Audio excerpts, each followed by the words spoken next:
Hey everybody, today I want to show you guys how to forge tongs without having any tongs. So here's what we're going to need. This is a piece of 3/8 by 1 inch flat bar, and I've got about 24 inches here. The exact length is not important. You just want it long enough that you can hold one end while the other end is hot. Obviously we're doing this without tongs, so you need to be able to hold it. We've got a hammer, we have a hot cut. This one's handled, obviously. This is not necessary either. You can use an angle grinder, you can use a bandsaw, but I like using this. We've got a fullering device here. This is just a piece of round bar. I've got mine welded to, see if you can see that, welded to a piece of square tubing, just so that it sits in the hardy hole without moving. But you can do it without that, just a piece of round bar, and then a hot cut. And we're going to go ahead and jump right in. I start by using the fuller to create the transition between the bit and the boss on one end of the bar.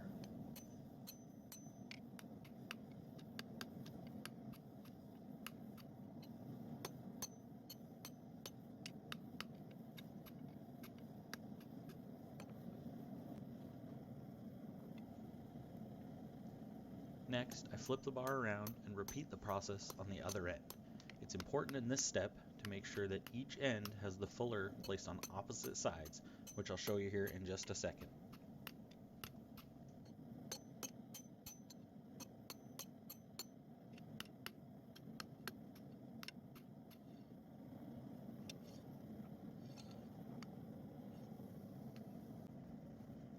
Now, it's time to start laying out the reins.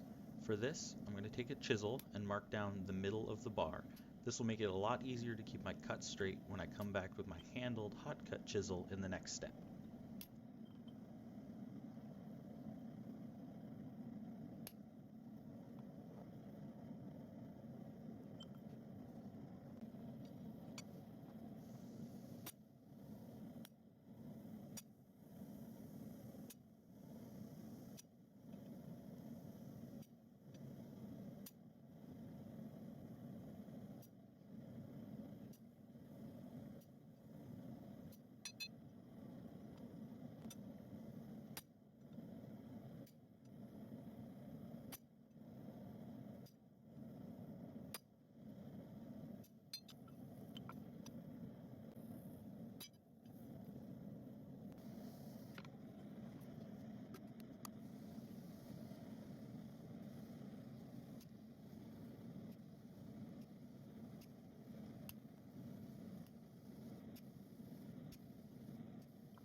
Now, I'm going to take the hot cut and I'm going to split it all the way through down the middle.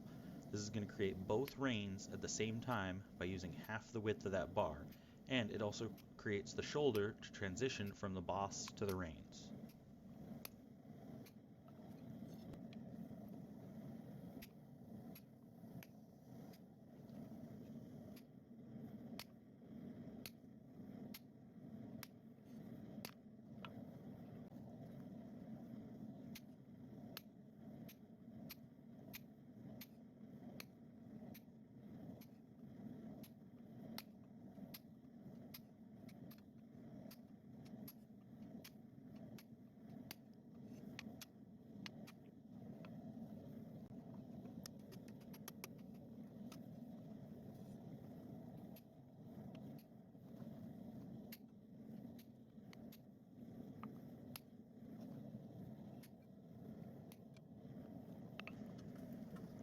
Here, you see I put a piece of mild steel on the anvil. This is called a bolster plate, and it's there to protect both the anvil from the chisel and the chisel from the anvil.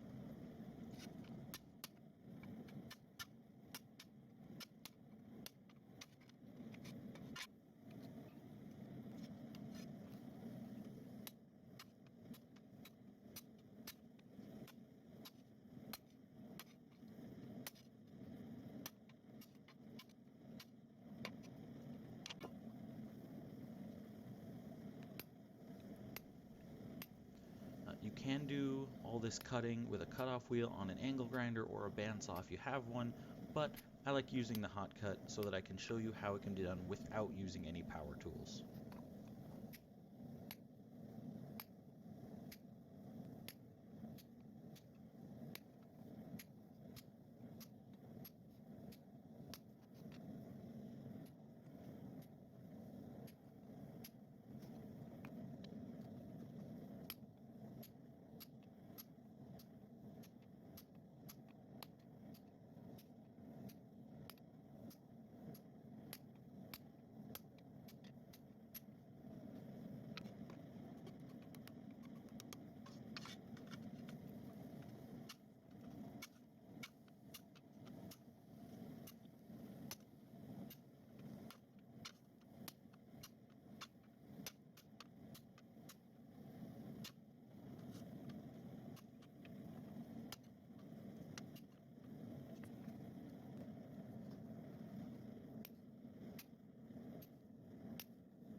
Cutting this off was by far the most time-intensive part of the process. I spent about 2 hours in total making these tongs, and splitting the reins took about an hour of that.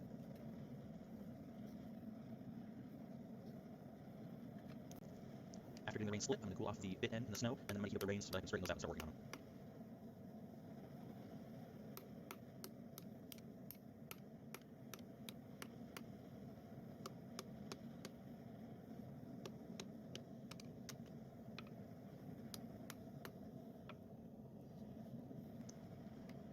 Alright, I did file the edges a little bit off camera just to remove any burr that might have been left by the cut.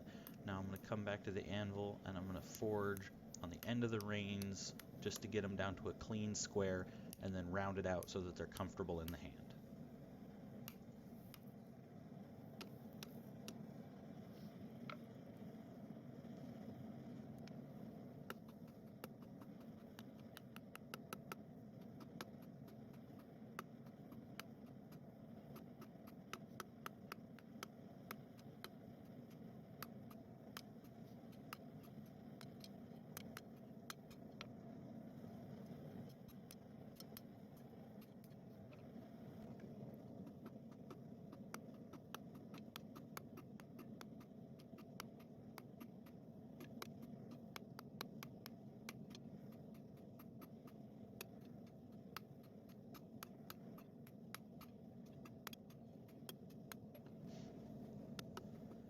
I'm going to take a couple of heats on each side just to make sure that I can take my time and make sure that it's nice and smooth.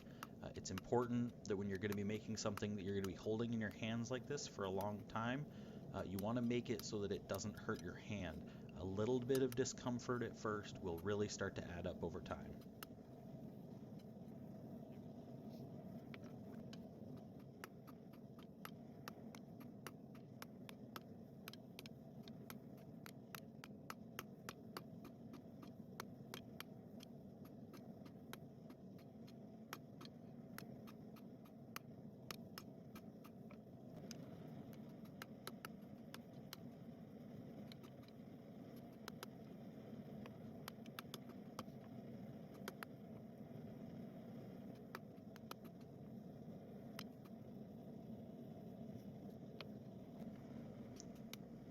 And I'm going to straighten up the shoulder a little bit, and then it's time to punch the hole in the boss so that we can rivet these tongs together.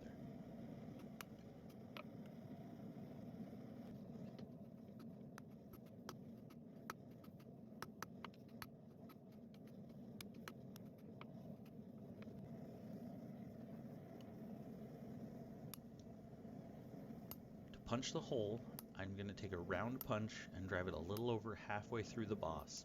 Once it's in, I can take the punch out and flip the tong over. The punch makes a really clear impression on the backside, so I just need to line it up with that mark and repeat. Last, I move the whole thing over to the pritchel hole on the anvil and give the punch a few good hits to drive the slug out of the hole.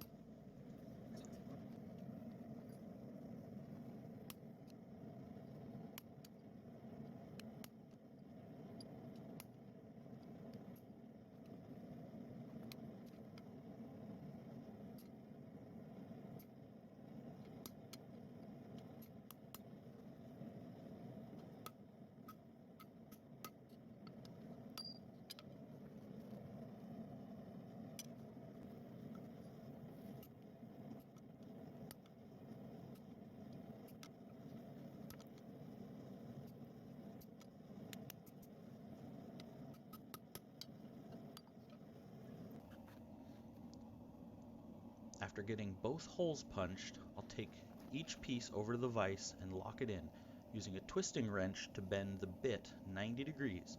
It doesn't matter which way you twist these, but it is important to make sure that both are twisted in the same direction.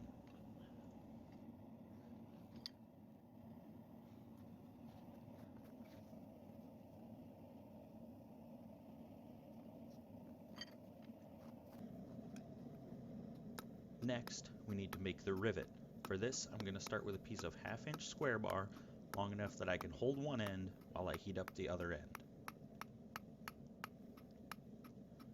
I'm going to forge a taper into the end until it looks like it should fit in the hole that I punched in the tongs. Then, I'm going to forge down the corners and round out that taper. I'll test the pin against the hole in one of the tong blanks. Then when I'm happy with the sizing, I'll bring it back up to heat and forge the rest of the pin down to fit through the hole.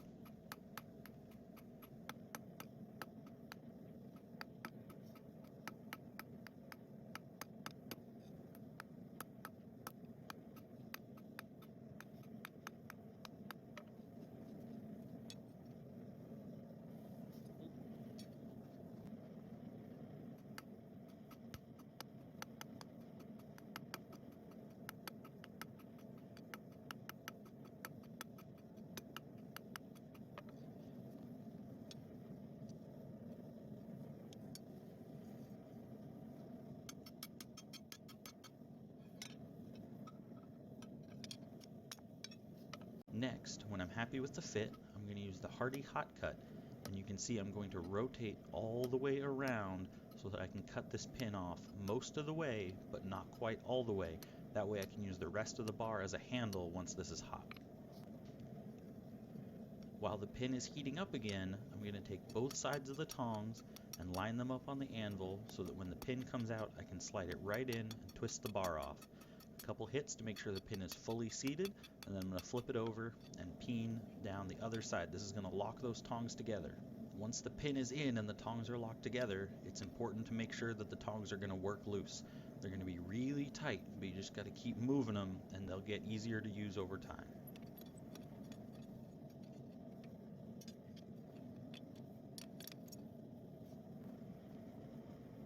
Another heat to clean up the other side of the rivet where the bar was broken off, and then we're going to repeat the process of working the tongs loose.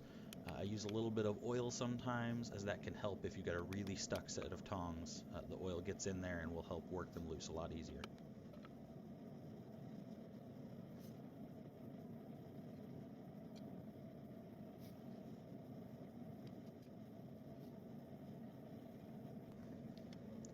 You can see I bent the reins a little bit the second time breaking the tongs loose, so I'm just going to have to go back through and adjust the reins again.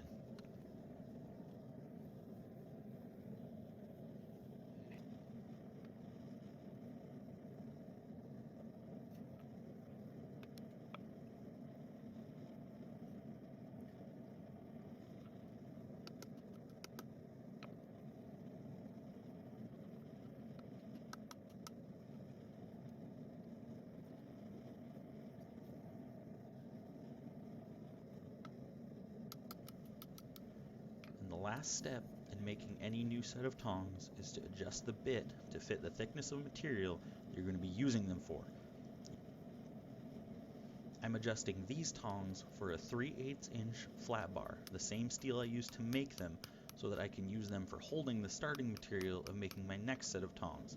To do that, I just take a small piece of the same bar that I made these from, place it in the jaw of the tongs, and then hammer down on the jaws so that it will close them around that bar.